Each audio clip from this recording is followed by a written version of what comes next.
Bien, chicos, gracias. Bien, hoy día ya en nuestra segunda sesión, nuestra segunda clase, estaremos abordando el tema técnicas conductuales. Bien, bueno, nosotros realizamos siempre un programa de modificación de conducta, ¿no? Sobre todo en los niños, en los adolescentes también. ¿Y cómo es todo este proceso y que deberíamos nosotros tenerlo en cuenta? ¿Sí? Primer paso, o la primera parte de todo el proceso es la evaluación. ¿Listo? ¿Qué es la evaluación? Es aquel periodo en el que nosotros vamos a identificar y vamos a describir la conducta problemática que está presentando el paciente. Bien, entonces, definimos la conducta, formulamos objetivos finales, realizamos el análisis funcional de la conducta, que eso lo vamos a aprender también hoy, y finalmente realizamos una formulación de la hipótesis funcional. Bien, entonces, aquí nosotros ocupamos algunas sesiones para poder realizar lo que es la evaluación como tal, ¿sí? La evaluación nos van a dar indicadores y como bien dice su nombre, ello va a indicar en qué factores tenemos que trabajar, en qué puntos mi paciente ha salido en niveles bajos, ¿sí? Y por lo tanto voy a modificar para que se vea el avance, ¿sí? Ahora, una vez que nosotros tenemos lo que son ya los resultados como tal, pasamos a la segunda etapa que es la intervención, ¿listo? La intervención es una etapa en la cual nosotros vamos a aplicar toda la elaboración de un programa de intervención, ¿sí? Realizamos la aplicación de cada uno de los objetivos. Por ejemplo, objetivo número 1, reducir los niveles de la ansiedad, ¿sí? Objetivo número 2, fomentar la autoestima, ¿sí? Objetivo número 3, fomentar el autoconocimiento. Y pues poco a poco se va a ir desglosando los objetivos, pero estos objetivos en base al proceso de evaluación, ¿sí? Aquí en la intervención, lo que particularmente, ojo, particularmente yo realizo es un retest. ¿Qué es un retest? Son algunas evaluaciones que se tomó en la primera etapa para poder ver de manera objetiva, estadística, bien, el avance de la terapia. Entonces, yo veo en el retest que hay un avance considerable, pasamos al seguimiento. Aquí nosotros realizamos un programa de seguimiento, ¿sí? Vamos a vernos con el paciente quizás una vez cada 15 días o 2 veces al mes o una vez al mes o dependiendo de cuándo el paciente lo requiere. Bien, entonces chicos, este es el proceso de la conducta, o mejor dicho, de todo el camino que nosotros seguimos al proceso, al momento, perdón, de intervenir con los pequeños, ¿ya? A ver chicos, por favor, espérenme un momentito. Listo, estimados, esperamos unos segunditos a la maestra. Mientras tanto, me estaban preguntando por el chat de dónde descargamos los recursos. Recuerden que hoy es nuestra clase 2 y tenemos un recurso ya de la clase anterior, que es de la clase 1, el manual clase 1, ¿no? Ese material se los acabo de enviar a través del chat. Por favor, quienes no lo tengan, descárguenlo porque próximamente no lo voy a reenviar. Entonces tienen que guardarlo. Ahí nuevamente les estoy dejando el link. Si alguien lo solicita, simplemente lo reenvían, no hay problema. Está bien, pero recuerden descargarlo porque no se reenviará próximamente. Para la clase de clase 2, una hora antes de la clase y siempre una hora antes de las clases se va a enviar el material. Ya ustedes lo van a tener previamente para poder leer un poquito y descargarlo y guardarlo, ¿no? Entonces, eso ya está en el grupo, pero si tal vez alguien no lo tuviera, tal vez recientemente ingresó al grupo de WhatsApp, no se preocupen. Por aquí, por el chat, les reenvío también el de la clase 2. Eh, Disculpe, me escribí maestra en vez de escribir manual. Ahí les estoy enviando el de la clase 2. Listo, guárdenlo, por favor, no solamente ingresen al link o guarden los links porque se va a eliminar de los enlaces. Así que tienen que guardarlo, descargarlo, ¿sí? Listo. Bien, mientras esperamos a la maestra, no sé si tuvieran otra consulta, pueden realizarlo por el chat. Para los que recién ingresan, buenas noches a todos. Estamos esperando unos segunditos a nuestra docente para continuar la clase.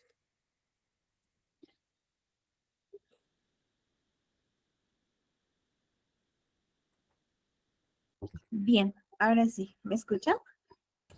Sí, maestra, adelante. Listo, gracias, chicos. Entonces, para los que recién también se han conectado, voy a volver a mencionar de manera un poco más general todo el proceso del programa de modificación de conducta. Bien, como primer paso, siempre, por favor, realizar una evaluación integral.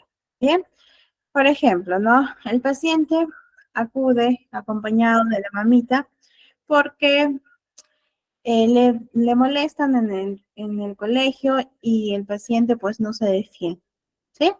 Entonces nosotros en base a ese motivo de consulta, en base a la observación y también a través del juego, vamos a realizar el proceso de evaluación, además de la aplicación de pruebas, ¿sí? Entonces nosotros realizamos entrevista, observación, aplicación de pruebas, ¿sí?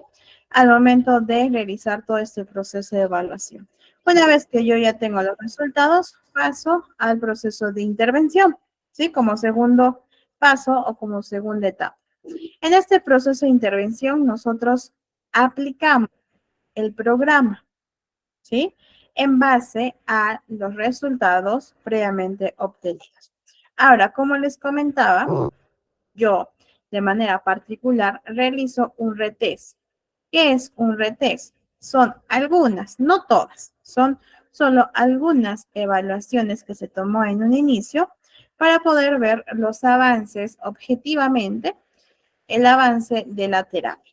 Si nosotros vemos un avance considerable y también ello se observa y es observado por los papás o por el entorno más cercano, pasamos a la etapa número 3, que es el seguimiento. Aquí nosotros nos estaríamos viendo con el paciente una vez cada 15 días o una vez al mes. ¿Listo?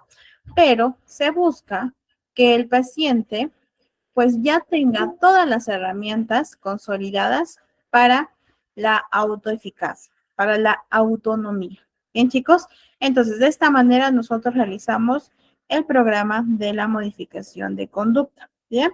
O programa también de intervención. Vamos a ver los registros conductuales. La TCC, chicos, trabaja mucho con registros, ¿sí? En la primera sesión habíamos visto, y quizás a ustedes también les ha pasado, que hay adolescentes que no les gusta escribir, ¿sí? Bueno, no les gusta tener una hoja y un lapicero, un cuaderno y un lapicero, ¿no? Son más tecnológicos en esta nueva era.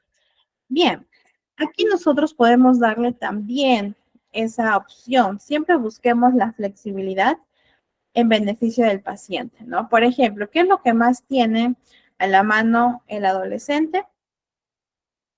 Su celular, ¿sí? Tenía un paciente que realizaba su registro, ya sea conductual o registro básico de la TCC, que puede ser el ABC, que también lo vamos a ver en la próxima sesión. Entonces, para realizar este registro, utilizaba un grupo de WhatsApp, donde él estaba solito, ¿sí? Otros también, ¿no? Con una grabadora, otros en sus notas, también hay aplicaciones. Entonces, es cuestión de nosotros tener esa flexibilidad, porque la finalidad va a ser la misma, ¿sí? Que el paciente identifique sus patrones de conducta y que el paciente también pueda reconocer sus pensamientos. En este caso, que ven específicamente, eh, es un registro para los padres, ¿sí?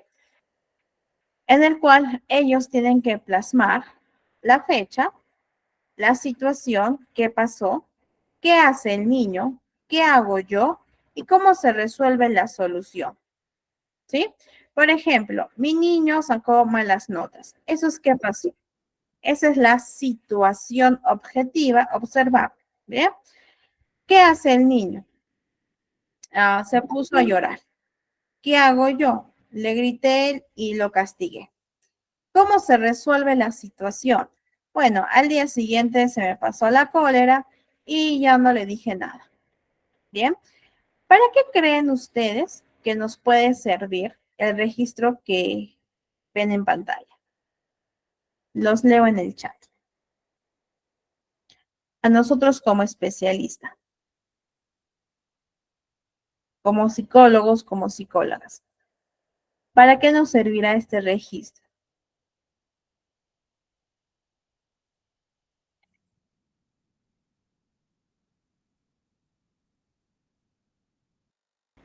Muy bien, Karen. Para identificar las reacciones y conductas. ¿Para qué más? Buenas noches. Para tener una base y saber el motivo del comportamiento. Muy bien. Para cuantificar las conductas. David, excelente. ¿Para qué más? ¿Qué otros datos nos podría dar? Sí, nos dan conductas del niño, ¿no? Y también conductas de los papás. A ver, Denise, para darnos cuenta la frecuencia que se repite una conducta y cómo ese reacciona a por situación. Excelente, muy bien. Así es, nosotros a través de este registro que llenan los padres, vamos a conocer uno, la reacción del niño, las conductas del niño ante cualquier situación. En este caso, pues es una situación que para el niño puede ser difícil porque ha manifestado llanto, ¿no? Detrás del llanto puede haber frustración, puede haber tristeza, por ahí alguno que otro compañerito o la profesora le comentó algo, etcétera. ¿Bien? Entonces, uno, podemos conocer la conducta. Punto número dos, conocemos también la reacción del papá. ¿Cuáles son las estrategias que tienen los padres para poder afrontar la situación junto con el niño? En este caso, en el ejemplo que les puse, ¿fue una estrategia saludable o caso contrario fue insana? En el ejemplo que les puse, que el papá pues le grita y le castiga.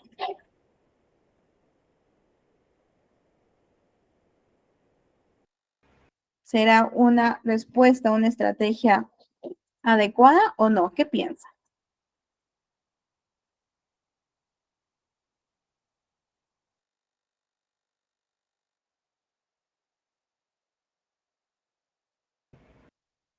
¿Qué creen, chicos? Si el papá les dice eso.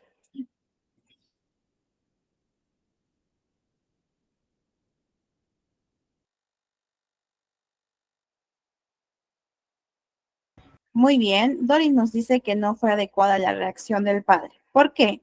¿Por qué creen, chicos? Claro que sí, Eliana. La reacción o la estrategia que tuvo el papá en ese momento fue gritarle al niño, ¿sí? Y castigarlo porque sacó baja nota. ¿Fue una estrategia adecuada, saludable o no? ¿Y por qué?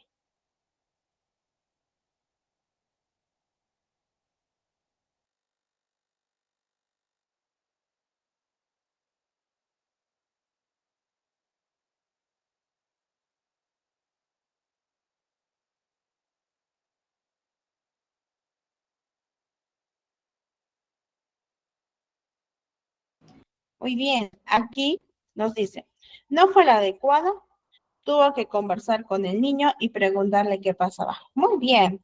A ver, por otro lado, Eliana. No, porque solo está causando miedo al niño. Excelente. Doris, el niño ya se sentía mal y la reacción del padre puede llamar o entristecer. Excelente, chicos. Y ustedes, sabiendo que fue una reacción inadecuada, ¿qué le dirían al padre si fuera su consulta?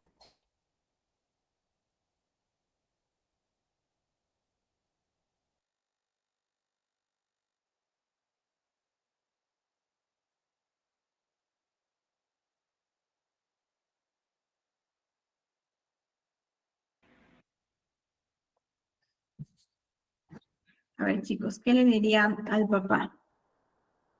A ver, por acá Betsy nos comenta. No fue adecuado porque primero reaccionó de manera impulsiva y luego hizo como que nada pasó. Excelente. Patricia, no fue la adecuada porque podemos crear un proceso traumático. Muy bien. Podríamos optar por hablar, conversar de manera tranquila, saber el por qué o qué causas originan el proceso. Excelente, Patricia. Gladys, no fue la mejor manera de persuadir al niño y preguntar ganando su confianza. Excelente. A ver, Eliana, lo que yo hago con mi hijo es decirle que lo puede mejorar y es el mejor alumno de la clase. Ok, bien, en efecto, ¿no? Sabemos si estamos, creo yo, la mayoría de acuerdo, ¿no? De que no fue una estrategia sana. Por el contrario, fue una actitud que sumó al estado emocional que sentía el niño en ese momento. ¿Sí?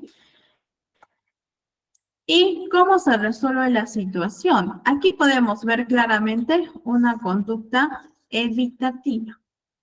Ok, le grito, lo castigo, pero evito conversar con el niño sobre el suceso. ¿Sí?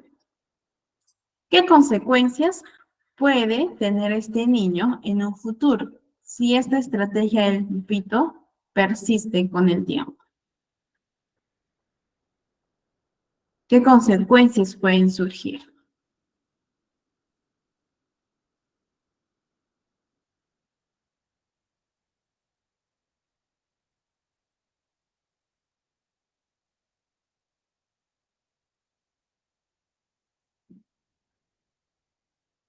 A ver, Patricia, que el niño crezca y sea violento para responder o atacar, muy bien, puede desarrollar esta tendencia a la violencia, baja autoestima, excelente, miedo y el que el niño crezca temeroso, ¿no? Sin poder tener esa confianza con sus padres ni tampoco en sí mismo. Miedo, decir mentiras, baja autoestima, miedo, inseguridad y desconfianza. Excelente.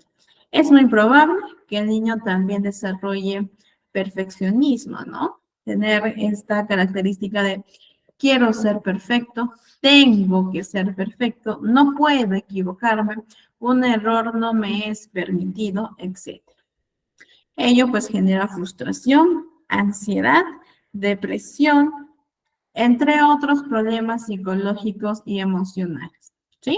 Entonces, es importante que nosotros siempre tratemos dentro de lo posible brindarle el registro a los papás, porque recordemos que cuando trabajamos con niños, no solo trabajamos con ellos, sino también con los padres de familia, ¿sí?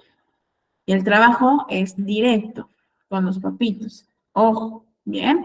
Recordemos que hasta cierto punto los hijos son el reflejo de los padres. Bien. ¿Por qué? Los niños sobre todo. Porque los niños todavía no tienen esa facultad de poder filtrar lo que está bien y lo que está mal. Ya cuando uno crece y ya tiene contacto con otras personas, podemos decir, bueno, yo creo que esta conducta o este patrón no está bien y quiero cambiar. Bien, para dar caso a los niños aún no. ¿Listo? Por otro lado, tenemos otro autorregistro para niños y adolescentes. Aquí este autorregistro que ven en pantalla es el básico, el que siempre utilizamos, pero siempre hay que darle un plus, ¿ya?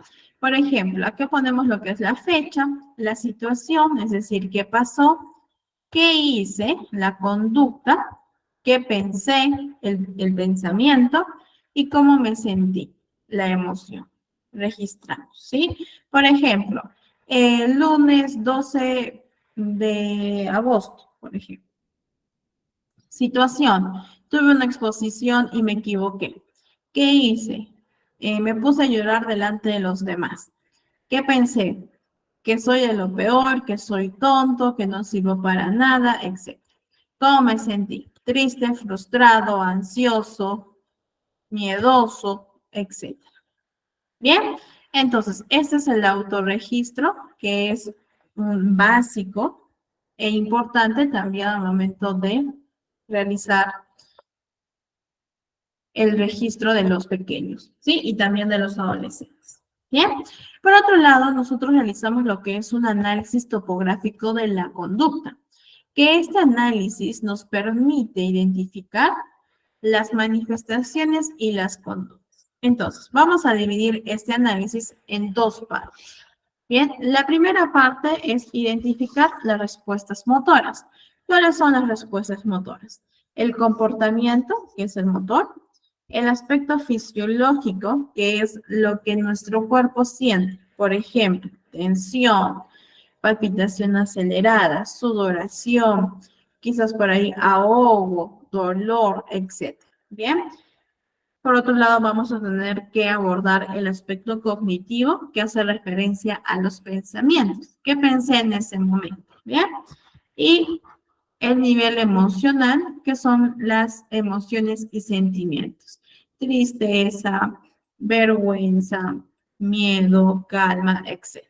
Bien, y por otro lado, paso número 2, vamos a identificar los parámetros de la conducta a través de la frecuencia. ¿Qué tan frecuente mi adolescente se autolesiona? La duración, ¿cuánto dura? Y la intensidad del 0 al 10, siendo 10 máximo, ¿cuánto es de intenso en la autolesión? Bien, entonces aquí realizamos el análisis topográfico de la conducta. Bien, junto a este llevamos a cabo el análisis funcional de la conducta. Bien, ambos van juntos, de la mano. ¿Cuál es el objetivo del análisis funcional de la conducta? Primer paso, identificar las variables que influyen en la persona. ¿Y cuáles son las variables? Los antecedentes y los consecuentes. Los antecedentes son acontecimientos que ocurren antes de emitir la conducta problemática. ¿Qué pasó antes? ¿Qué puede estar provocando esta conducta? ¿Bien? Y tenemos dos tipos de antecedentes. El antecedente externo, que es objetivo, es observable y ocurre fuera de la persona. ¿Bien? Y el antecedente interno, que son recuerdos, ideas, imágenes, emociones, sensaciones, que ocurre dentro de la persona. ¿Bien? Por otro lado, vamos a tener que hallar el consecuente. El consecuente es aquel acontecimiento que ocurre después de haber ejecutado la conducta problemática. Y el consecuente hace que esta conducta problema se mantenga. Por lo tanto, yo tengo que hallar ello. ¿Bien? De la misma manera, vamos a identificar consecuentes externos y consecuentes internos. ¿Sí? Externos, que pasa o sucede fuera de la persona, objetivos observables, e internos, que ocurre dentro de la persona. ¿Listo, chicos? Vamos a ver un ejemplo para poder entenderlo mejor. ¿Bien? Entonces, esa es la respuesta problemática. Bien, la que está en el medio, la respuesta. En este caso, la niña llora y grita, ¿sí? Hace su rabieta. Esta es la conducta problemática. Puede ser que sea constante, puede ser ante un simple no, etc. ¿Bien? Y vamos a hallar primero el antecedente. ¿Listo? ¿Qué preguntas yo puedo realizar a los papitos o incluso también a la niña, dependiendo de la edad, para poder hallar el antecedente? ¿Qué sucedió antes? ¿Qué ha sucedido antes de que la niña llore y grite? ¿O qué puede estar provocando que la niña llore y grite? ¿Bien? Y por ejemplo, la mamá me dice, bueno, es que yo le suspendí el uso de la computadora. Eso es lo que sucedió antes para que la niña emita esta respuesta problemática. ¿Listo? Una vez que yo hallé el antecedente, voy a hallar ahora el consecuente. ¿Con qué preguntas puedo yo identificar el mismo? Con ¿qué pasó después que la niña llore y grite? ¿O qué consigue con eso? Yo particularmente suelo utilizar la segunda. ¿Qué consigue la niña al momento de llorar y gritar? Y en este caso la mamá nos dice, bueno, cedí ante el grito y el llanto, de modo que le permití el uso de la computadora. Perfecto. Y aquí nosotros podemos ver que este consecuente mantiene esta conducta. ¿Por qué? Porque la niña ya sabe que en una próxima situación, si ella llora y grita, la mamá nuevamente va a ceder.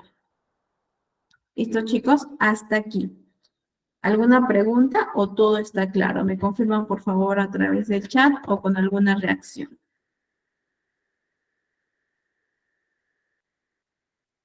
Perfecto, Geraldine. ¿Los demás, chicos? Ingrid, Luz,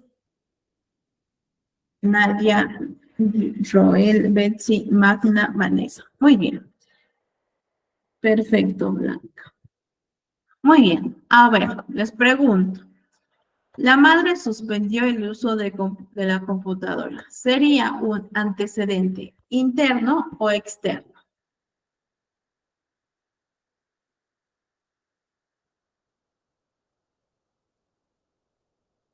¿Qué tipo de antecedente? Excelente. Un antecedente externo. Y el consecuente, madre cede ante el grito y le permite el uso de la computadora. ¿Sería interno o externo?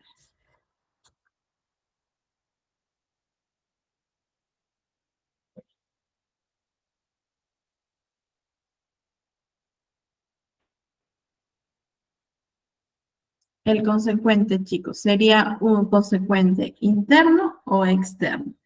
Excelente, Doris. Externo. Muy bien, Ingrid. ¿Sí? Externo. Bien, vamos con el segundo ejemplo. A ver. La conducta problemática es el consumo de alcohol. ¿Sí? De un adolescente, probablemente de 15 años, que consume alcohol. ¿Listo? El antecedente. ¿Qué puede estar provocando el consumo de alcohol o qué sucedió antes que tú consumas el alcohol? Bueno, yo recordé cuando terminé con mi pareja. ¿Sería un antecedente interno o externo?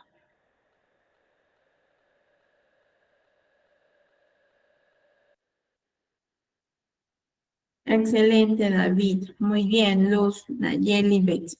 Sería un antecedente interno. Bien, ello provoca la conducta. Ahora vamos a hallar el consecuente. ¿Qué pasó después o qué consigues con el consumo de alcohol? Bueno, yo evito sentir el dolor y olvidar mi pena y ello lo logro a través del consumo de alcohol. Nuevamente, evitar sentir el dolor y olvidar su pena refuerza y mantiene la conducta problemática. Ello nos permite realizar un análisis profundo, ¿sí? Y aquí ya nosotros podemos abordar. Bien, ahora, ¿dónde hacemos lo que es el análisis topográfico? Si tú, Mariana, me dijiste que el análisis topográfico va junto con el análisis de la conducta. Aquí, uy, a ver. Aquí nosotros hacemos el análisis topográfico. Bien, ¿qué hace la persona? Consumo de alcohol. Entonces, vamos a ver primero las respuestas motoras. Bien, ¿qué hace la persona? En este caso, el adolescente. Respuesta motora es el consumo de alcohol. El aspecto fisiológico. ¿Qué creen ustedes que a nivel corporal, ¿sí? En su organismo haya sentido esta persona al momento de realizar la conducta problemática, que es el consumo de alcohol? ¿Qué siente? ¿Qué puede haber sentido su cuerpo?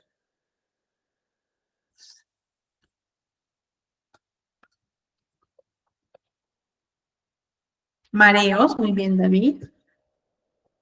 Quizás también un tanto de relajamiento en el cuerpo. Adormecimiento, excelente. Sueño, quizás, ¿no? Y a nivel cognitivo, ¿qué pensamientos ustedes creen que haya tenido el paciente al momento de pasar por todo este suceso? De haber recordado a su expareja cuando terminó y de haber consumido alcohol en ese momento. ¿Qué pensamientos? Ya, muy bien, David. Si sigo tomando, la podré olvidar.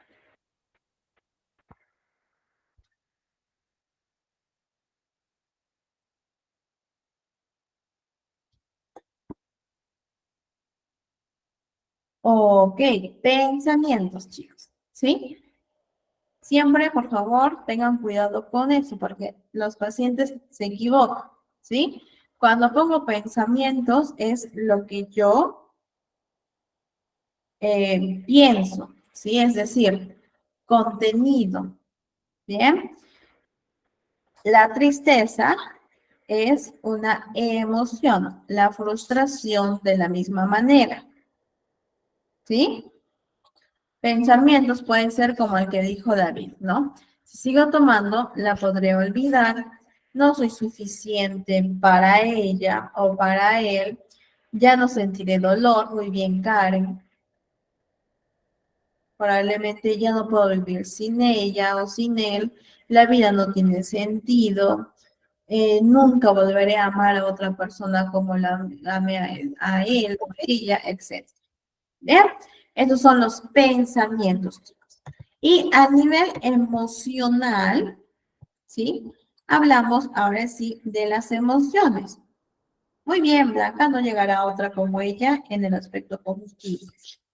Bien, emociones como por ejemplo la tristeza, la ansiedad, quizás por ahí la frustración, ¿no? Resentimiento, etc. Rabia, muy bien, Betsy. No está ira, la cólera, probablemente. Bien, perfecto. Ahora ya hicimos el análisis topográfico de la conducta en las respuestas motoras. Pasamos al segundo paso. Parámetros de la conducta. Parámetros de la conducta. Vamos a identificar la frecuencia. ¿Qué tan frecuente tú haces uso del alcohol para olvidar a esta persona? ¿Sí? Bueno, yo tomo 5 veces a la semana. La duración, bueno, al día aproximadamente 2 horas. La intensidad del 0 al 10, siendo 10 máximo, bueno, yo creo que un 10. ¿Por qué? Porque tomo hasta perder la conciencia. Bien, y ya realizamos lo que es el análisis topográfico de la conducta. ¿Listo, chicos? De la misma forma lo podemos hacer con el primer ejemplo de la niña llora y grita. Bien, ahora vamos a ver un caso, ¿sí? Y les voy a estar preguntando, por favor, chicos, y me responden por el chat, ¿sí? Como lo están haciendo. A ver, es una adolescente, Marta, de 16 años. ¿Sí? Cuando su madre le llama la atención, Marta grita, se golpea, lanza objetos, golpea a su hermano, refiere que se siente enojada, molesta y frustrada. Cuando termina de hacer sus rabietas, se dice a sí misma que es tonta y que no sirve para nada. Su padre acude a casa para castigarla, la madre le quita el celular y el hermano le ignora. Bien, este es el casito que viene a consulta. Vamos a ver.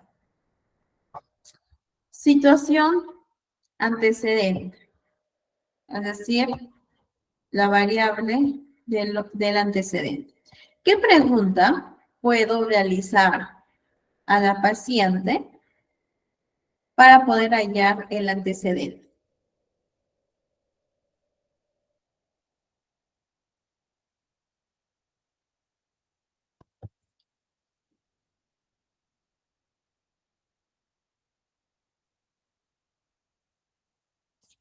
Hemos visto. ¿Qué pregunta?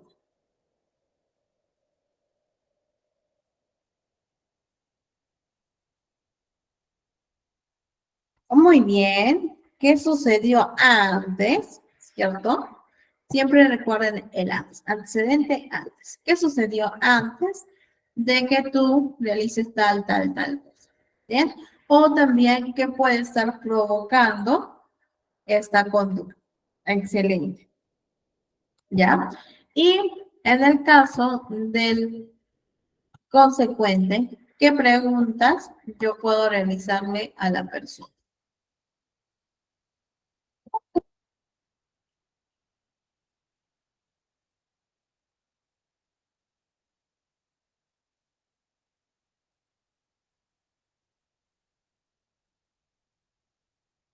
Para llegar al consecuente, ¿qué le pregunto? Puedo usar dos preguntas. Lo hemos visto en la diapositiva anterior.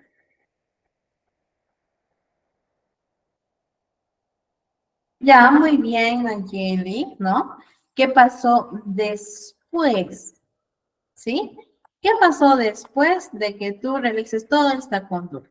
O también, ¿qué consigues con esto? Yo particularmente, como les mencionaba, utilizo la segunda. ¿Qué consigues realizando esta conducta? ¿Bien? Entonces, vamos a resolver el casito. Antecedente. ¿Qué pasó antes de la conducta problemática? Bien, cuando la madre, un antecedente externo sería cuando la madre le llama la atención. ¿Sí? Ese sería el antecedente externo.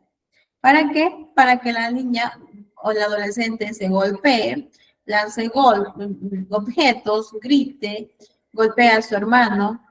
¿Sí? Esa es la conducta problemática, su reacción que tuvo. ¿Qué pasó antes? La madre le llamó la atención. Antecedente interno. Por ejemplo, ella está pensando en lo siguiente: mi mamá siempre me molesta, o mi mamá no me quiere, mi mamá siempre prefiere a mi hermano, siempre hace lo mismo, siempre me dice lo mismo, etc. ¿Sí? Este sería un antecedente interno. ¿Bien? Ahora, el consecuente. ¿Qué consigues golpeando, lanzando objetos, gritando, golpear a tu hermano? Consecuente externo.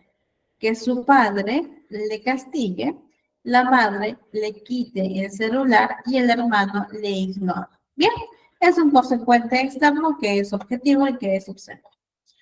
Y el consecuente interno, ¿no? Aquí debe ir en entre comillas. Nadie me entiende, a nadie le importo, pero al menos conseguí que mi padre venga a ver. ¿Qué nos dice esto?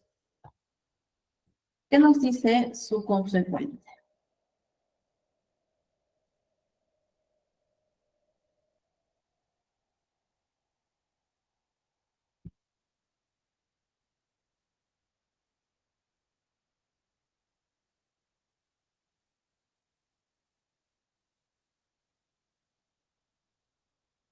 ¿Qué creen, chicos?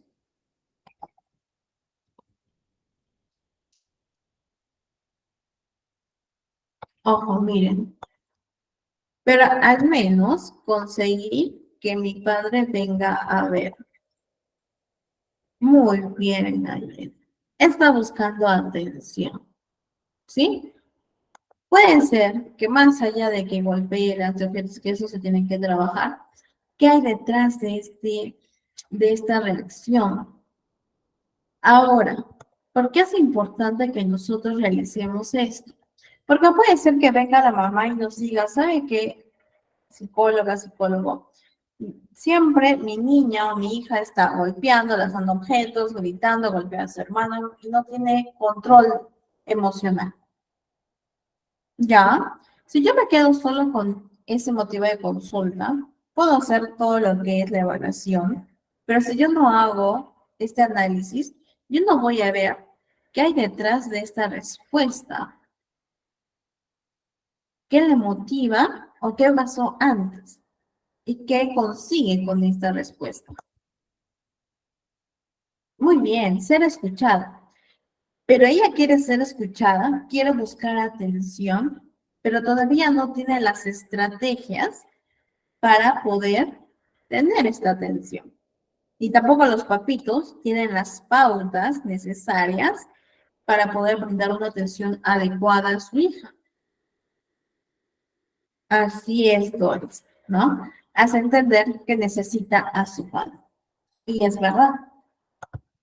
Si el papá no está presente, sí, ahora la niña o la joven golpea los objetos, etc. Pero más adelante, ¿qué pasa?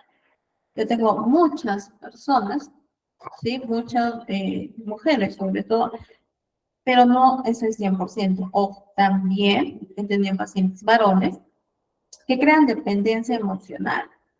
Y cuando estamos realizando todo el proceso de indagación, entrevista, el momento de conocer a la persona y todo ello, nos damos cuenta con otros ejercicios que no es parte de la TCC, sino parte de la gestal, nos damos cuenta de que a veces los pacientes ya adultos buscan a un papá o a una mamá y no están buscando una pareja. ¿Por qué? Porque no hubo la presencia cuando se necesitaba de los padres. Bien, y eso, esa conclusión que sacan los propios pacientes a través de nuestra guía, puede sucederle también a esta joven, a Mara, de 16 años. ¿Sí? Entonces, es importante que ustedes realicen ello, porque si nosotros trabajamos solo el control de ira, no vamos a saber qué hay detrás de ese autocontrol, ¿no? O escaso autocontrol. ¿Qué es lo que realmente necesita el adolescente? ¿Sí? Bien, por otro lado, el análisis topográfico. El aspecto motor, emocional, en este caso enojo, frustración, molestia, cognitivo. Soy tonta y no sirvo para nada. ¿Sí? ¿Qué tan frecuente? Probablemente quizás, bueno, esto yo realizo 4 días a la semana. La duración dura aproximadamente 30 minutos. La intensidad, un nivel 7, ¿no? Por tal motivo. Bien, eso en cuanto al análisis topográfico. Entonces, hasta aquí, ¿hay alguna duda, consulta?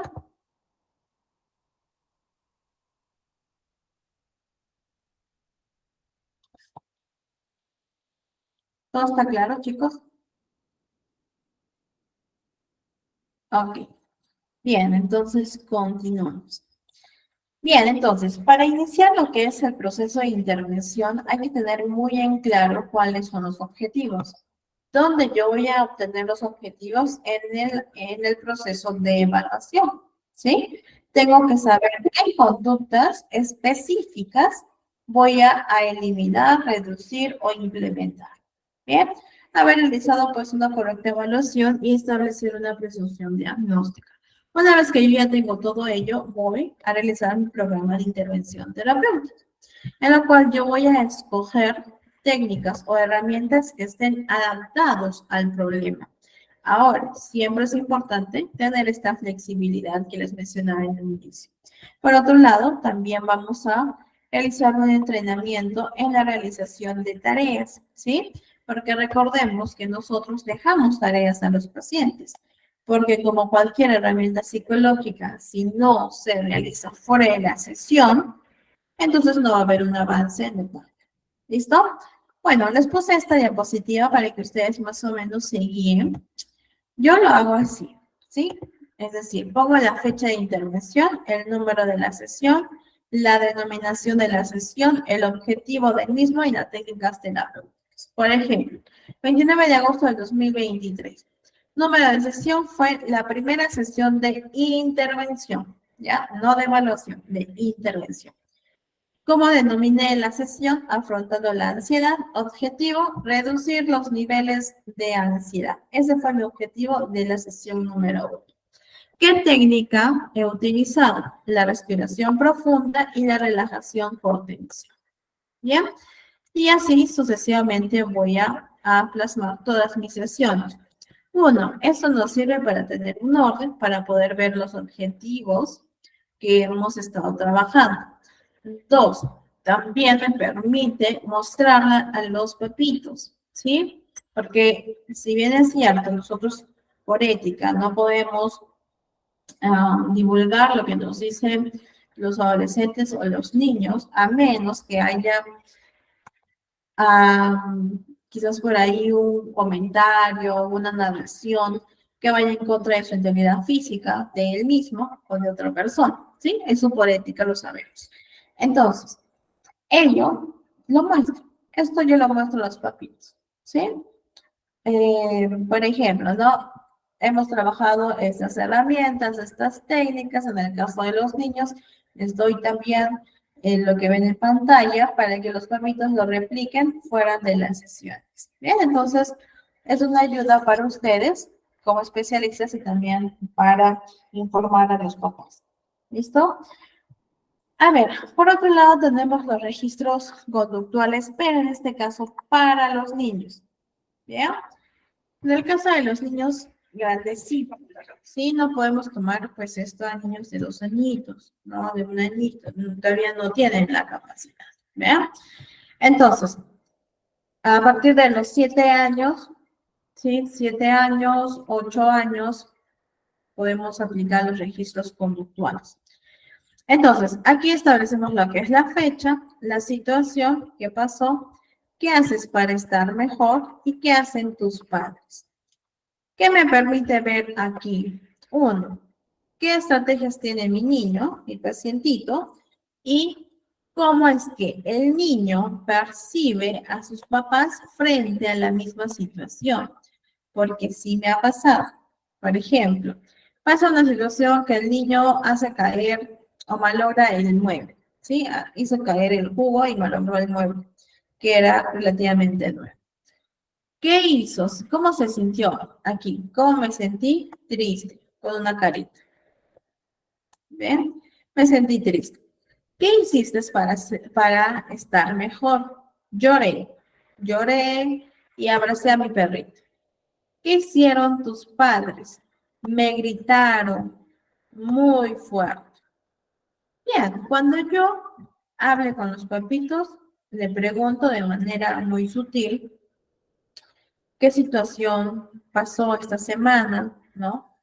Y me comentan, ¿no? Por ejemplo, es que mi niño hizo caer el jugo y bueno, solo le dijimos que para la próxima tenga cuidado. Podemos ver dos tipos de versiones diferentes.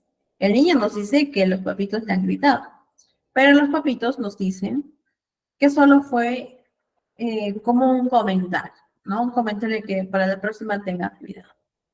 Bien, entonces este autorregistro nos permite ver cómo es que el niño percibe a los papitos, ¿no? Y ya nosotros tenemos que darle las pautas para que en una próxima puedan abordarlo de la mejor forma.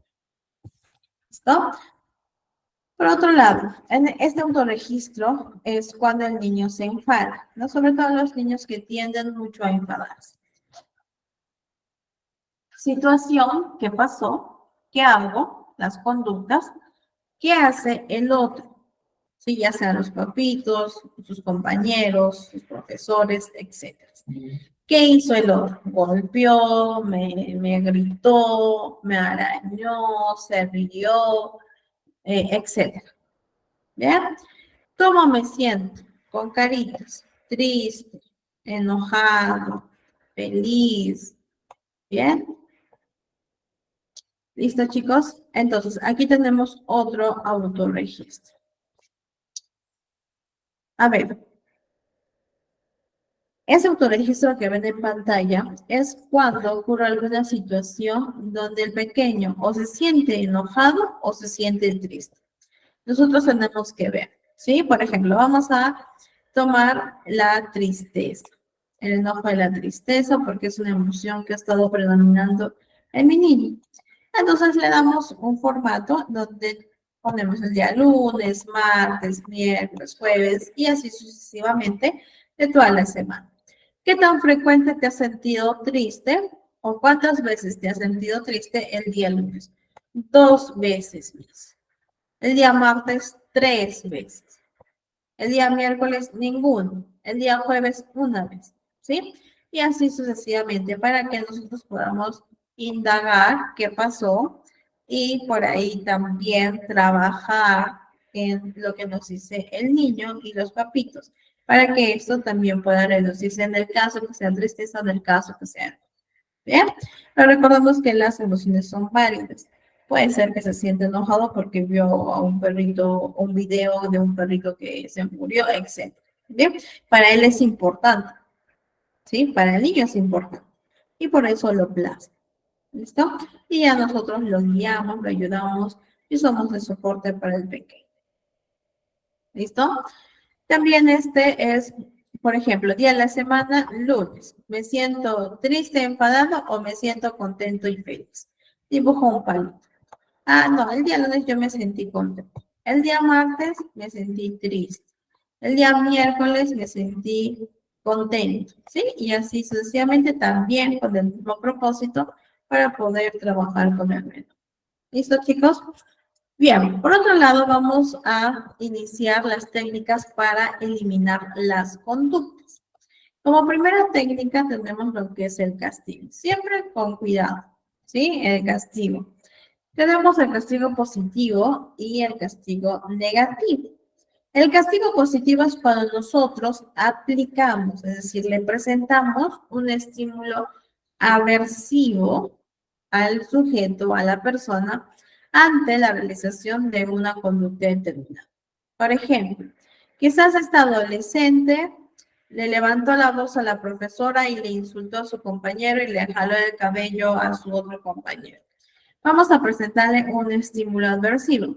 Quizás la suspensión por 3 días del colegio, quizás la llamada de atención, una papeleta, o quizás probablemente llamen a los papitos le castiguen, etc.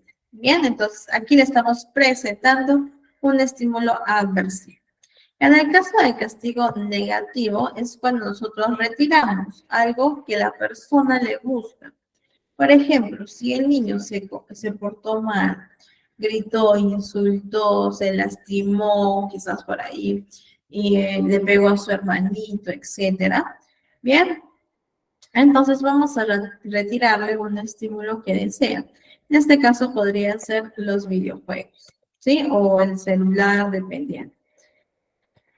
Bien, ahora, al momento de realizar lo que es el castigo, nosotros tenemos que considerar que no solo es castigar porque quiero castigar, ¿no? O porque veo que mi niño se portó mal y le castigo. No, sino que vaya acompañado de la enseñanza. Es decir, yo le voy a explicar al niño que voy a tomar esta medida por tal razón, ¿sí?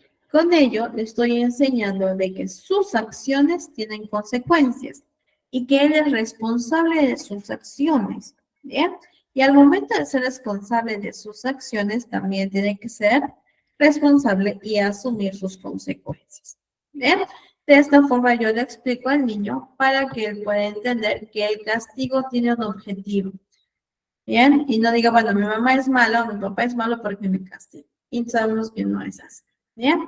Por otro lado, el castigo, como les decía, no puede ser aplicado de forma arbitraria, ¿ya?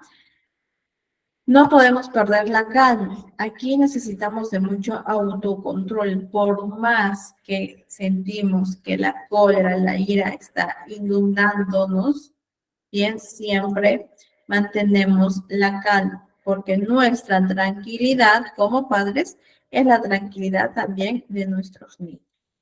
¿Listo? Si yo le digo, no es correcto que uno grite a las personas, pero yo le estoy gritando.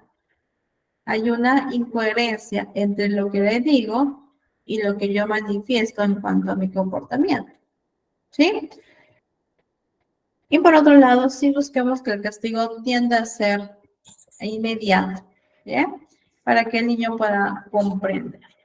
¿Listo? Bien, por otro lado tenemos la sobrecorrección, que es otra técnica o herramienta de la TCC. La sobrecorrección es este tipo de procedimiento en el cual el niño o la persona realiza repetidamente conductas adecuadas, ¿sí? Por ejemplo, tenemos dos tipos, la sobrecorrección restitutiva y la sobrecorrección positiva.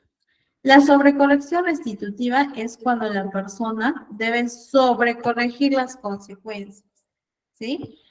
¿Y para qué? Para restaurar el ambiente a un estado mucho mejor. Vamos a ver un ejemplo más adelante para que lo podamos entender un poquito mejor, ¿ya?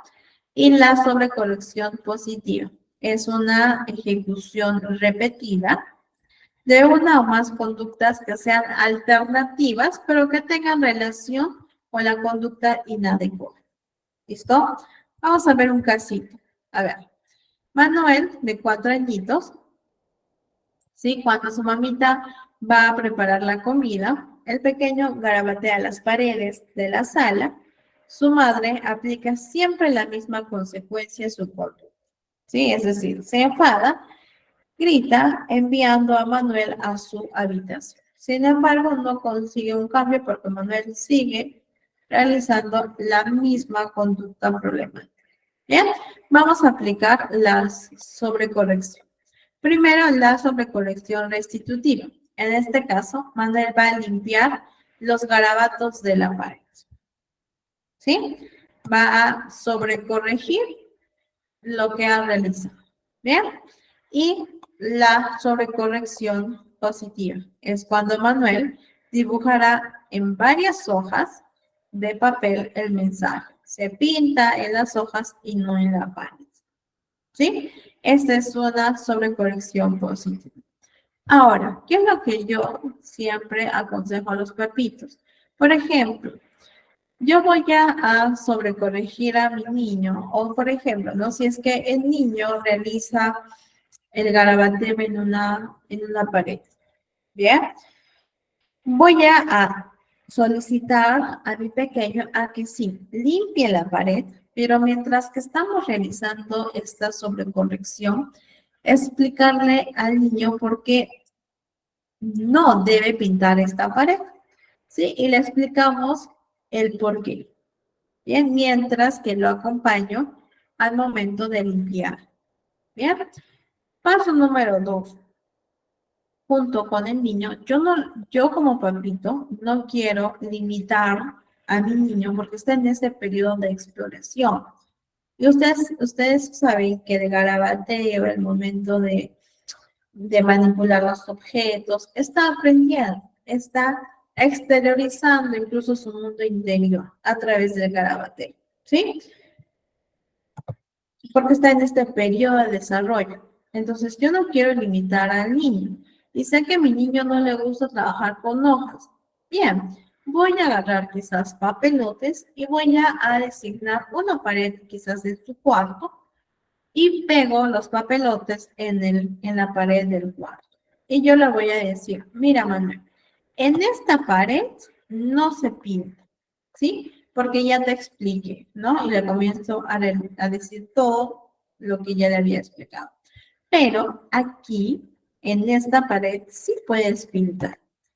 Bien, y le explico por qué en específica, sí puede pintar, más no en la otra. Bien, entonces no lo limito, lo sobrecorrijo, pero también le estoy dando una oportunidad para que el niño siga explorando su desarrollo. Bien, ¿qué más? Vamos con lo que es la extinción.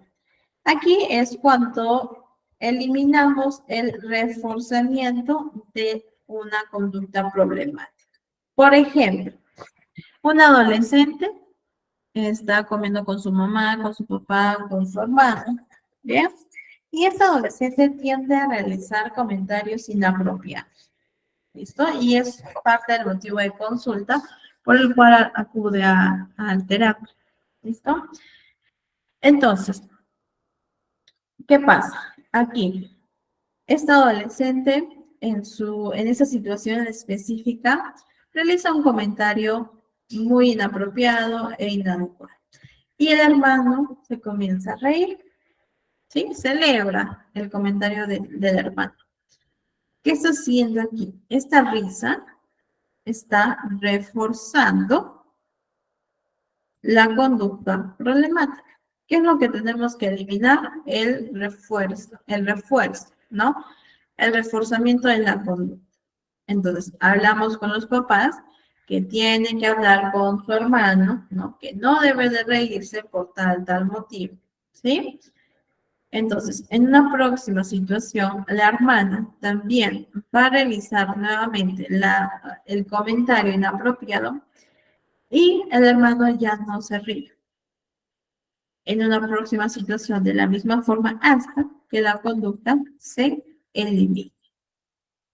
¿Listo? Igual también con las rabietas. Si el niño quiere su juguete, si yo le doy, estoy reforzando la conducta. Pero si yo no cedo, en algún momento esta conducta se va a eliminar. ¿Listo? Aquí tenemos algunos ejemplos. A ver, vamos con este, ¿ya? Un niño de 4 años está acostado en su cama por la noche mientras que sus padres están en la sala conversando con sus invitados. ¿Sí? Esa es la situación.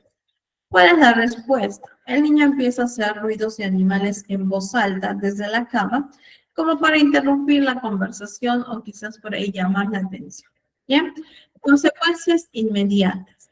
Los padres y la visita ignoran al niño y continúan conversando de manera tranquila. ¿Bien? Efectos a largo plazo. Es menos probable que el niño nuevamente realice ruidos de animales en futuras situaciones similares. ¿Por qué?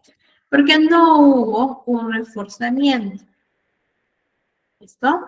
Por lo tanto, al no ver este reforzamiento, la conducta también se elimina. ¿Listo? Bien, a ver, aquí tenemos la técnica tiempo fuera. Una técnica muy buena que solemos utilizar no solo para niños, adolescentes, sino también para adultos. ¿Bien? Aquí es cuando nosotros nos vamos a dar un tiempo. ¿Listo? Ahora, este tiempo fuera lo vamos a ver en el control de ira en las próximas sesiones, ¿sí? Lo he puesto aquí para que ustedes puedan identificar que el tiempo fuera también es parte de una técnica conductual. Bien, entonces les voy a explicar de manera muy general, pero cuando toquemos en la sesión del control de emociones, el control de ira, lo vamos a explicar de manera más detallada. ¿Listo, chicos? Para que lo tengan en cuenta. Entonces, aquí tanto el niño como el adolescente se da su tiempo fuera cuando ya sepa que está enojado. ¿Bien? Pero estoy enojado y aún puedo controlar mis emociones, aún puedo controlar mi conducta. Entonces, cuando yo ya sienta que estoy molesto, me doy mi tiempo fuera, es decir, me retiro del lugar en donde me encuentro actualmente. ¿Bien?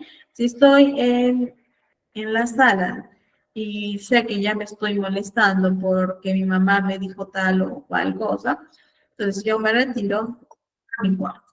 ¿Bien? O quizás voy a la azotea o voy al techo a tomar aire, etc.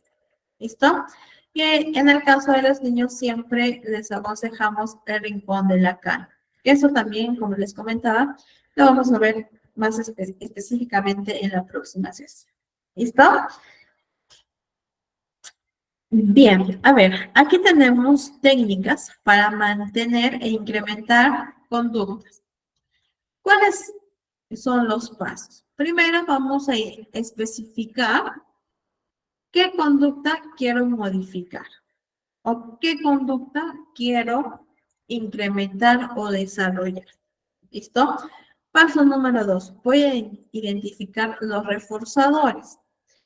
Yo le puedo preguntar previamente al adolescente, ¿qué privilegios especiales te gustaría tener? ¿O qué te gustaría hacer? ¿Listo? Porque vamos a utilizar el reforzamiento positivo.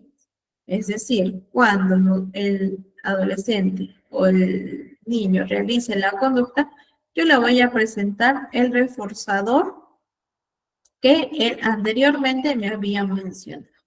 ¿Listo?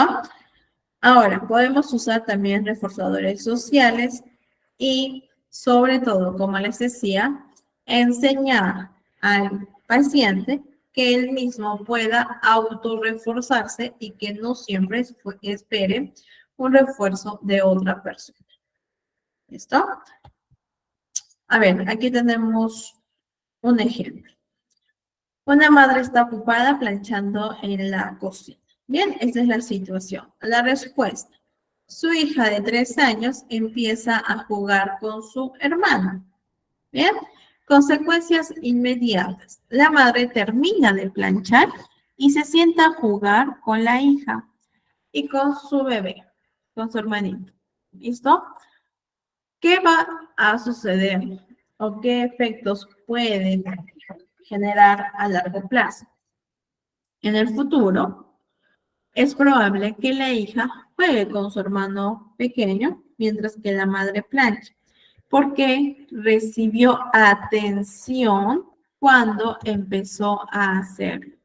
Yo juego con mi hermano, mi mamá acude al juego, se inserta en la situación y eso es mi reforzamiento positivo. Por lo tanto, en un futuro, yo voy a jugar con mi hermano. ¿Listo? Aquí también tienen otros ejemplos. ¿Bien? Por ejemplo, ahora vamos a ver el tercero. Ya los alumnos de tercer grado han recibido la tarea para hacer en clase. Susi, la respuesta, que suele ser muy revoltosa, se queda tranquila, sentada haciendo su tarea. La profesora se acerca y le da una palmadita amable en el hombro. Quizás también le dice muy buen trabajo, ¿no? En el futuro es probable que Susi trabaje también de manera tranquila haciendo su tarea en clase. ¿Cuál fue el refuerzo positivo? Quizás esta palmadita amable, ¿no? O quizás un comentario positivo. ¿Listo? Por otro lado, tenemos lo que es el reforzamiento negativo. Bien, el reforzamiento negativo es cuando nosotros retiramos un estímulo aversivo. A ver, no se ve mi diapositiva, chicos, me confirman, por favor. ¿Sí se ve? ¿No se ve? Sí se ve. Ok. Bien, Steph, probablemente sea tu dispositivo o el internet, quizás. Bien, vamos a continuar. Entonces, el reforzamiento negativo es cuando nosotros retiramos un estímulo aversivo. Por ejemplo, tenemos a un paciente adolescente que tiene miedo al transporte público. ¿Listo? Entonces, se encuentra en el paradero, ¿eh? Y ya comienza a sentir las sensaciones, los síntomas ansiógenos. ¿Listo? Temblor, tensión, pensamientos, etc. Sube al transporte público y sigue en ese estado de alerta. ¿Bien? Baja y llega a casita y ya su estado es neutral. Se siente más incluso tranquilo. ¿Bien? Aquí el estímulo aversivo sería el transporte público. Retiramos este transporte público y en este caso la paciente se siente tranquila. ¿Bien?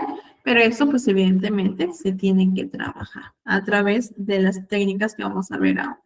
¿Bien? Por otro lado también tenemos la técnica del modelado.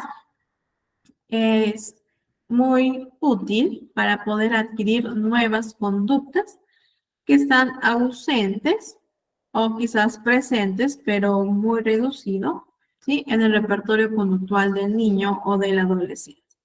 ¿Cuál es el proceso? Como vemos en pantalla. Primer paso es especificar la conducta final. ¿Cuál es mi conducta objetiva? Paso número 2. Seleccionar, identificar cuál es mi conducta inicial de partida. ¿sí? Paso número 3, vamos a escoger los pasos del modelado. Por ejemplo, aquí la mamá quiere que el niño sepa a lavarse bien las manos. ¿Cuál es la conducta final? Que el niño de manera autónoma se lave las manos, ¿sí? Con todo el proceso. La conducta inicial es que el niño no sabe realizar, ¿bien? Y como podemos ver en esta parte de la imagen, están los pasos a realizar al momento de realizar lo que es el modelado. Entonces, una vez que nosotros seleccionamos los pasos, vamos a determinar el tamaño de cada uno y el tiempo también de cada uno. ¿Listo? Por otro lado, podemos seleccionar reforzadores sí, ¿no? Para que podamos motivar al niño a terminar toda la técnica del modelado. ¿Listo? Entonces, de esta forma nosotros podemos realizar dicha herramienta, ya sea observando a través de imágenes o ya sea a través de las conductas de otras personas para que lo imiten. ¿Listo? Otra herramienta tenemos la técnica de exposición, que es muy bonita, ¿no? Y suelo utilizarla también mucho. ¿Cuál es el proceso de esta técnica de exposición? A ver, primer paso es que nosotros tenemos que informar al paciente las probables respuestas de ansiedad durante la exposición. ¿Qué podría sentir mi paciente al momento de exponerlo a él, bien, o a ella, a la situación ansiógena? ¿Sí? Paso número 2, aproximarse al estímulo fóbico. ¿Bien? Ahora, en este paso, lo que se sugiere realizar es primero la exposición simbólica. ¿Qué es la exposición simbólica? Es cuando nosotros llevamos al consultante a, de manera gradual, tener contacto con el estímulo o la situación ansiógena. Por ejemplo, si el paciente tiene miedo a las arañas, a las cucarachas, etcétera, entonces primero quizás podríamos realizar una exposición visual con imágenes, fotos, dibujos, ¿listo? Después quizás por ahí estímulos visuales en cuanto a videos, representaciones mentales con la imaginación, la realidad virtual, etcétera. ¿Ya? En esa exposición simbólica, el paciente aún no tiene contacto con el estímulo ansiógeno, ¿sí? Con el estímulo real. ¿Listo? Bien, paso número 3. En la medida que vaya disminuyendo la ansiedad, vamos a animar al paciente a que tenga contacto directo con el estímulo temido. En este caso ya sería la exposición en vivo, cuando ya tiene esta manipulación con el estímulo temido o la situación ansiógena. ¿Listo? Bien. Entonces, la sesión de exposición acaba cuando la ansiedad haya reducido al menos el 50% del valor más elevado. ¿Sí? Y esto lo vamos a tener que ir midiendo de manera gradual, porque la exposición también de esta forma, paso a paso. ¿Listo? Entonces, ¿qué es lo que nosotros como psicólogos tenemos que identificar? 1. ¿Cuál es el estímulo temido? ¿A qué le tiene miedo el paciente? A las exposiciones. Ok. 2. ¿Cuáles son las consecuencias temidas? Es decir, ¿qué teme el paciente que podría ocurrir si se confronta en las exposiciones? Que se burlen, que tartamudee, que vomite, que se bloquee, que tenga una mala nota, que su compañero le haga bullying, etc. 3. Conductas de evitación. ¿Qué hace mi paciente para prevenir estas consecuencias temidas? Mi paciente no va a clases, le dice a la profesora que está mal, evita ir a las fiestas, no le gusta ir a reuniones familiares, etc. ¿Listo? Son conductas evitativas. 4. Desencadenantes de la ansiedad. Pueden ser personas, contextos, situaciones que se asocian con el estímulo temido. ¿Listo? Si yo veo a mi tía, que siempre me obliga a hablar en las reuniones familiares, al momento de verla ya voy a desencadenar síntomas de ansiedad. ¿Sí? O si es que yo ya sé que en la semana 13 de la universidad o del colegio tengo que exponer, ya veo la semana, veo la rúbrica de evaluación y ya desencadeno lo que es la ansiedad. ¿Bien? Entonces, son estos 4 pasos que yo tengo que identificar al momento de realizar la exposición. Una vez que yo ya tengo identificado ello, realizo primero la exposición simbólica y después la exposición en vivo. ¿Listo? Por otro lado, tenemos lo que es la desensibilización sistemática. Bien, que tiene como objetivo eliminar la conducta de miedo y los síndromes de evitación. ¿Sí? Se asemeja a la exposición, pero no es lo mismo. Se van a dar cuenta por qué. Entonces, ¿qué es lo que nosotros tenemos que hacer? Primero, vamos a hacer una jerarquía con el paciente. ¿Sí? Y le decimos, a ver, ¿a qué tienes miedo? Bueno, tengo miedo a las inyecciones. Tengo miedo a la intervención quirúrgica. Tengo miedo a la ambulancia. Tengo miedo a los enfermeros. Tengo miedo quizás al hospital, ¿no? O a la clínica. ¿Listo? Entonces, el paciente revisa todo un listado de sus miedos. ¿Bien? Una vez que ya haya realizado todo este listado, vamos a realizar lo que es la categoría. De todo tu listado, ¿cuál es el que tienes más miedo? Mucho miedo. Que no te gustaría por nada, nada del mundo pasar. Intervención. Ok, entonces lo vamos a poner como un 100. ¿Sí? El nivel 100. Después, bajamos el nivel de miedo. Bueno, después tengo un poquito menos miedo al hospital. Entonces le podríamos poner quizás un 70%. Ok, vamos bajando. Puede ser bajando o subiendo, ya dependiendo de cómo ustedes lo manejen. Tengo menos miedo del hospital a las inyecciones. Ok, entonces le ponemos un 50%. Después a los enfermeros un 40% y a la ambulancia le tengo miedo del 20%. ¿Sí? Y así sucesivamente. ¿Bien? Perfecto. Una vez que ya hemos realizado esta jerarquía, vamos con el procedimiento de la desensibilización. Primer paso, tenemos que relajar al paciente. Vamos a hacer el relajamiento, ¿sí? Guiamos la relajación con nuestra voz siempre suave, que inhale y exhale hasta que esté en un estado de relajo. Una vez que llega a ello, se le pide que visualice la primera escena. ¿Cuál es la primera escena?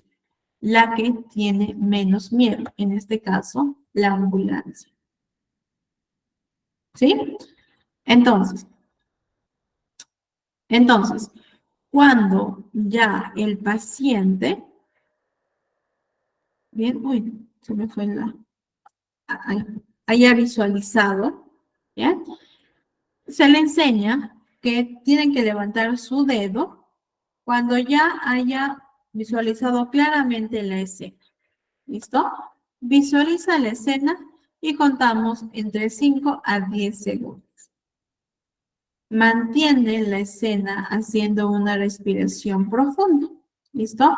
Después, nosotros le decimos, deja de visualizar y le preguntamos, del 0 al 10, ¿cuánta ansiedad sientes ahora?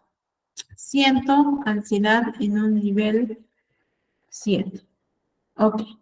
Repetimos nuevamente la misma escena. Ahora, el nivel de ansiedad está en un 3. Bien. Seguimos repitiendo. Ahora está en un nivel 0. Nuevamente, una vez más repetimos, nivel 0. ¿Bien? Entonces, cuando en 2 presentaciones seguidas ya no se experimente ansiedad, entonces se puede pasar a la siguiente escena de jerarquía.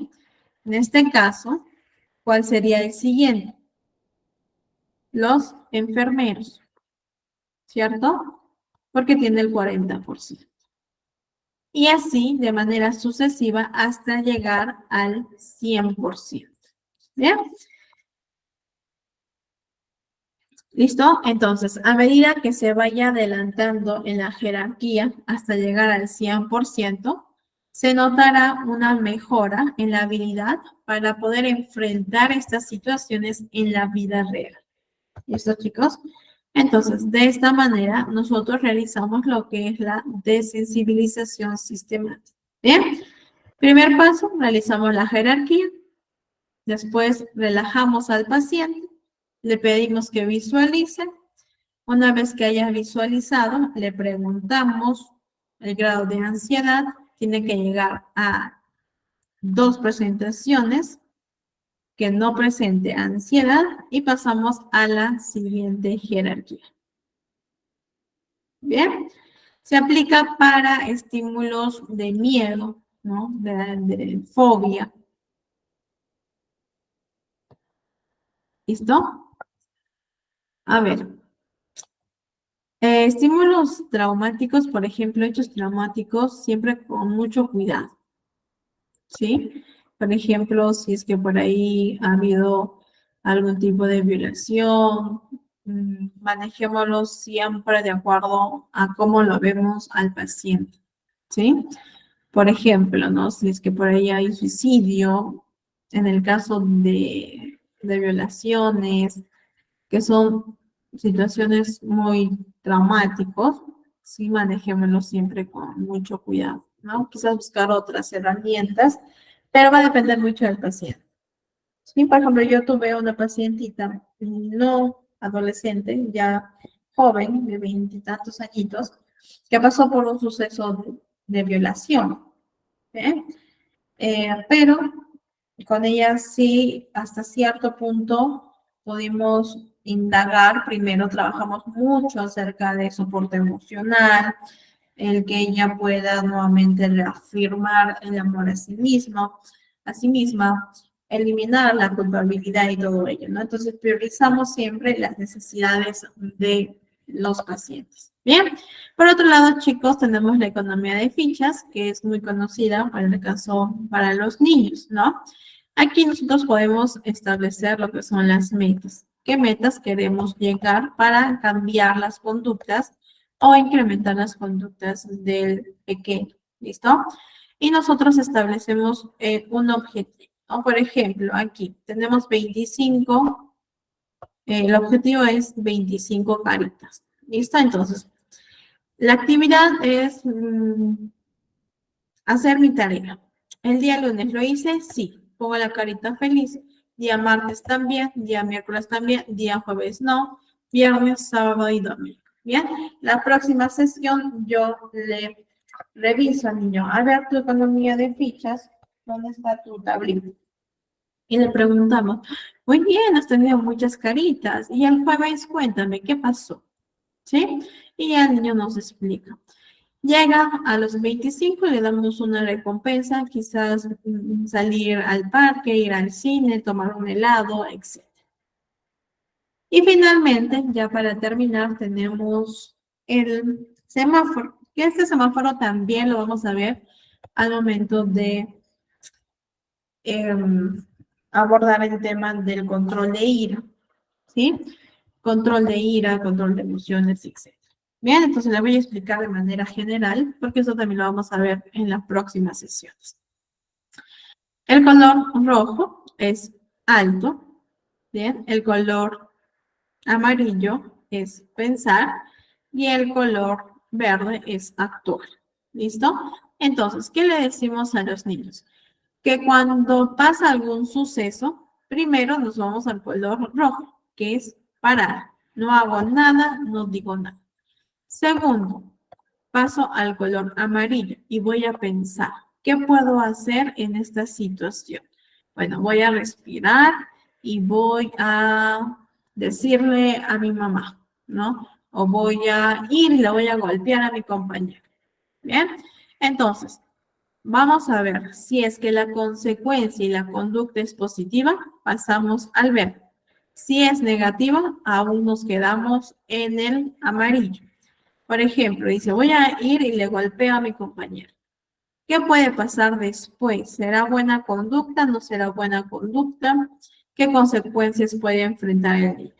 ¿Sí? Nosotros lo llevamos y lo guiamos para que él también pueda reconocer si es una buena o mala conducta. No, no es buena conducta. Entonces nos quedamos en el amarillo.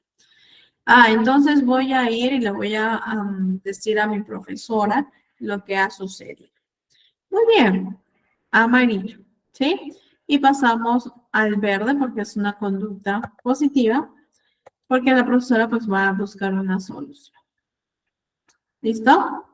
Bien, en el caso de los niños, en el caso del adolescente, también esto lo usamos para poder resolver problemas.